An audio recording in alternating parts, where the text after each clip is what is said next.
નમસ્કાર મિત્રો, મારી યુટ્યુબ ચેનલમાં ફરી એકવાર આપનું હૃદયપૂર્વક સ્વાગત છે। આજનો ટોપિક છે મિત્રો કે 40 વર્ષથી કે 50 વર્ષથી ઉપરની ઉંમર થાય એક ચમચી પાવડર નિયમિત જો તમે ખાવાનું રાખશો તો આયુર્વેદમાં ચરક સંહિતામાં ચરક ઋષિએ કહ્યું છે કે તમે જ્યાં સુધી જીવશો ત્યાં સુધી તંદુરસ્ત અને નિરોગી રહી શકશો। એટલે કે 40 કે 50 વર્ષ પછી જેટલી પણ બીમારીઓ થાય છે, હાથ પગના સોધામાં દુખાવો થવો, કડતર થવી, ઢીંચણમાં કટકટ અવાજ આવવો, યુરિક એસિડનો પ્રોબ્લેમ, પેટમાં ગેસ થવો, અપચો થવો, કબજિયાત થવી, હાઈ બીપી, હૃદયરોગ, થાઇરોઇડ, આ તમામ પ્રકારની જે બીમારીઓ થાય છે એ તમામ પ્રકારની બીમારીઓની અંદર અદ્ભુત પરિણામ આપે છે। આ એક જ ચમચી પાવડર તમારે દરરોજ લેવાનો છે। તો કઈ વસ્તુ છે? તો પહેલાં છે ગળો લેવાની। લીમડા ઉપરની ગળો હોય તો અતિ બેસ્ટ। તો લીમડા ઉપરની ગળો હોય તો ગળોને કાપી ટુકડા કરી અને સૂકવી દેવાની, એટલે ગળોનો પાવડર બનાવી અને કાચની બરણીમાં ભરી દેવાનું।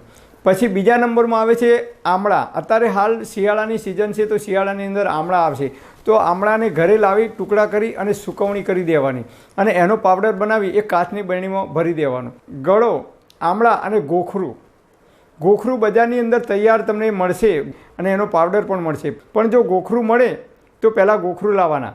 ગળો, ગોખરું અને આમળા આ ત્રણેયનું મિશ્રણ કરવાનું, સરખા ભાગે એનો સૂકવણી કરી અને પાવડર બનાવી દેવાનો અને એ પાવડર નિયમિત દરરોજ સવારે ઉઠી એક ગ્લાસ હુંફાળા પાણીની અંદર 1 ચમચી નાખી અને દરરોજ પી જવાનું। તો તમને તાવ, શરદી, ઉધરસ, કળતર જે કંઈ બીમારીઓ છે, મોટાભાગની બીમારીઓની અંદર તમને અદ્ભુત પરિણામ આપે છે। કારણ કે ગળોને પૃથ્વી ઉપરનું અમૃત કહેવામાં આવે છે અને આમળાને પણ પૃથ્વી ઉપરનું અમૃત કહેવામાં આવે છે। આપણા શરીરમાં 40 કે 45 વર્ષ પછી જેટલી પણ બીમારીઓ થવાની શક્યતાઓ છે એ તમામ પ્રકારની બીમારીઓની અંદર અદ્ભુત પરિણામ આપે છે।